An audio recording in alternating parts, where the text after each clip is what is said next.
मैं श्रीमती पार्वती सोनी, संस्कृत व्याख्याता, शासकीय हाई स्कूल क्योरामुंडा जगदलपुर से कक्षा 10वीं के छात्र छात्राओं को 9वां पाठ ओदनम सुक्तम पाठ का अर्थ बताने जा रही हूँ। इसमें बच्चों ये सूक्तियाँ हैं, लेकिन इस सूक्तियों को समझने के लिए थोड़ा सा परिश्रम करना पड़ता है। हमारे यहाँ भारतीय संस्कृति में 4 वेद हैं: ऋग्वेद, यजुर्वेद, सामवेद और अथर्ववेद। प्रस्तुत सूक्त अथर्ववेद से लिया गया है। चावल पक जाने के बाद भात बनता है और उसमें धान कूटने, पटकने, भूसा निकालने और उसे पकाने की कई प्रक्रियाएं होती है।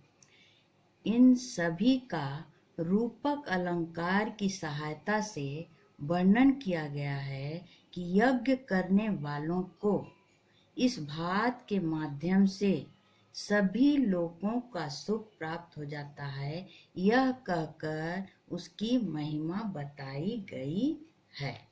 अब मैं पहला सूक्ति श्लोक को प्रारंभ कर रही हूँ। पहला है सूक्ति: चक्षु मूसलम काम उलू खलम। चक्षु, सबसे पहले इसका अन्वय कर लेते हैं। सबसे चक्षु मूसलम काम उलू खलम। अब इससे शब्दों को आपस में बैठा लिए तो अर्थ को निकालने में सुविधा हो जाती है। चक्षु मतलब आंख, मूसलम मूसल, काम इच्छा, और उलू खलम ओखली।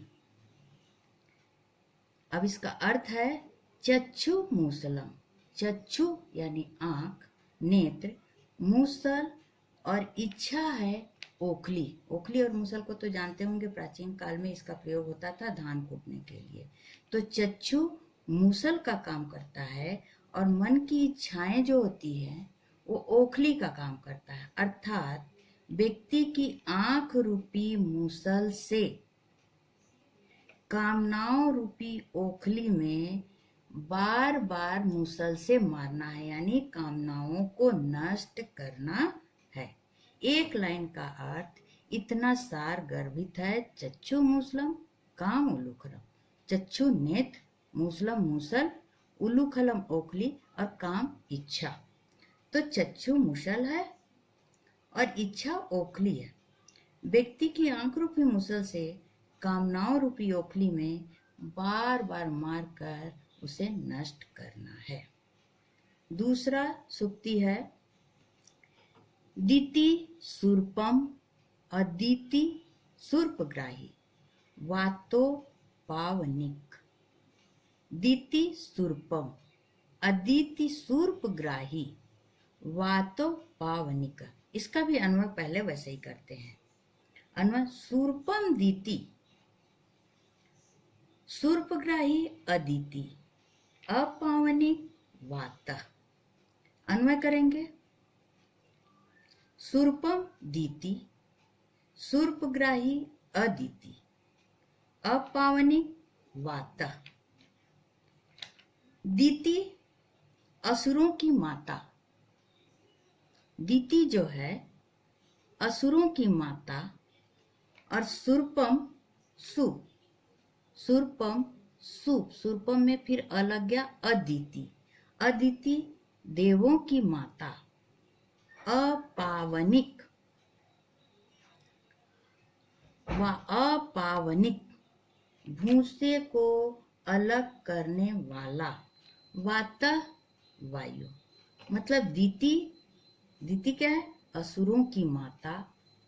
सुरपम सूप, अदिति, अदिति इसमें है अदिति, अदिति देवों की माता।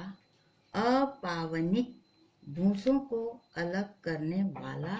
वातः वायु।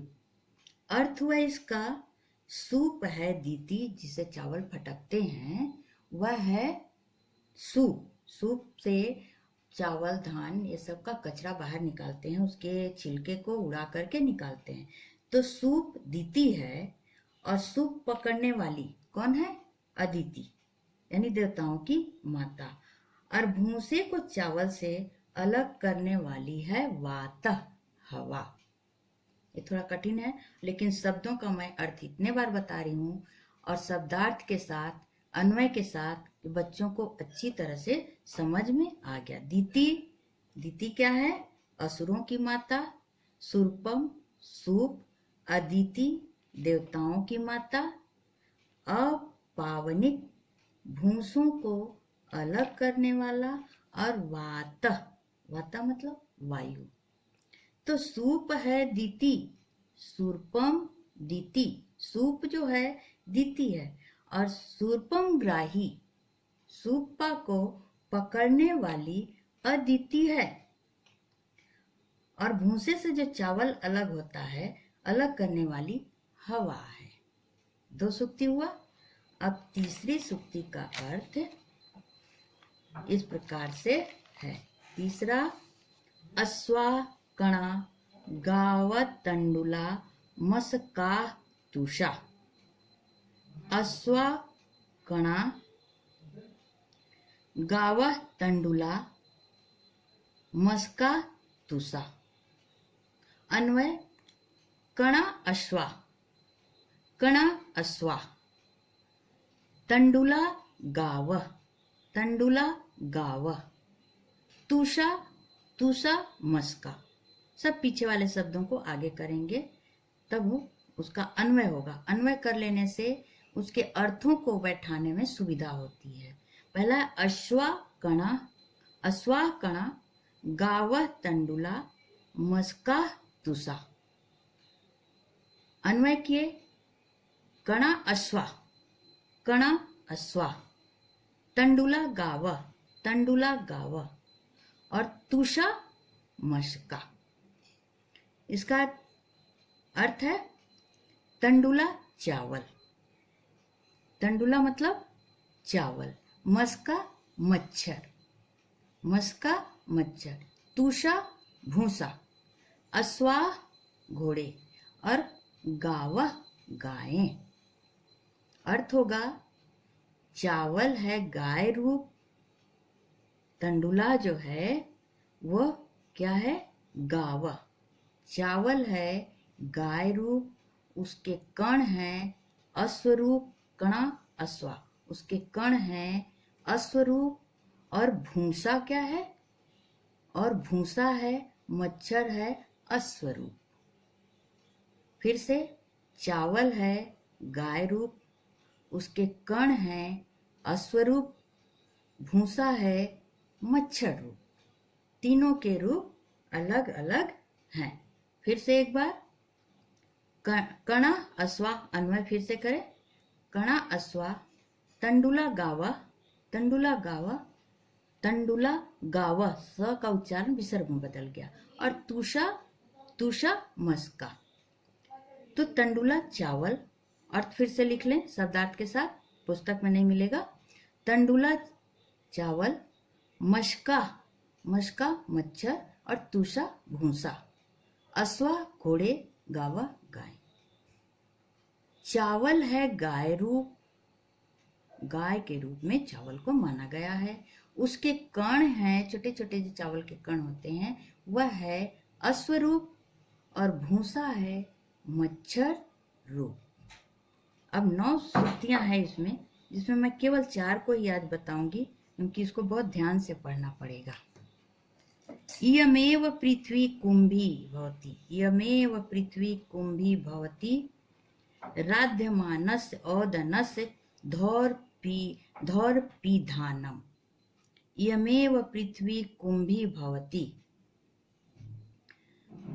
राध्यम मानस औदनस धौर्पिधानम। इसका भी अन्वय कर लेते हैं। इयमेव पृथ्वी, इयमेव पृथ्वी कुंभी भवति। पूरे लाइन एक साथ सही रूप में आ गए। इयमेव पृथ्वी कुंभी भवति।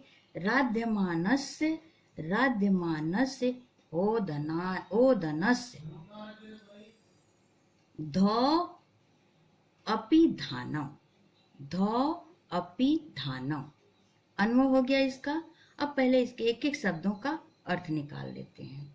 कुंभी थाली, कुंभी थाली पात या बर्तन। राध्यमानस से पकने वाला। द्यूलोक, जो पृथ्वी लोक और आकाश लोक, ये दोनों लोकों को द्यूलोक कहते हैं। अपिधानम,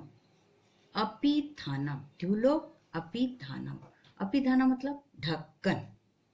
इसका अर्थ होगा चावल पकाने के लिए यह पृथ्वी पात्र है, बर्तन है। जैसे बर्तन में भात को पकाते हैं, वैसे ही ये पृथ्वी जो है वो पात्र है, बर्तन है। और पकाए जा रहे हैं भात के पात्र का ढक्कन है द्यूलोक। ऊपर जो आकाश फैला हुआ है, वो भात जब नीचे पकता है बर्तन में तो उसको ढकने के लिए ढक्कन का उपयोग करते हैं। तो ये द्यूलोक, ऊपर का आकाश जो है, द्यूलोक और पृथ्वीलोक ढक्कन का काम करता है। तो चावल पकाने के लिए पृथ्वी पात्र बर्तन है। यह पृथ्वी की उपमा बर्तन से दी गई है।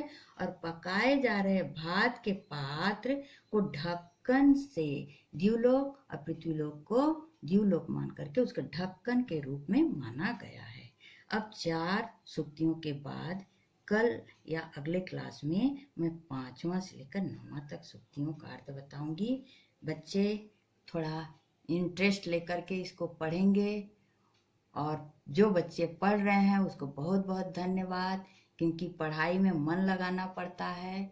और मन लगे तो विद्या ऐसी चीज है जो जरूर अपने को प्राप्त होती है। विद्या प्राप्त करने के लिए बहुत ही लगन से काम करना पड़ता है, या कोई भी काम हो अगर लगन से इच्छा से करें तो हमें जरूर प्राप्त होता है। तो आज मैं 4 सूक्ति का ही अर्थ बता रही हूँ, बाकी मैं बाद में बताऊंगी। बहुत बहुत धन्यवाद बच्चे, और बहुत ही इंटरेस्ट लेकर के पढ़ना।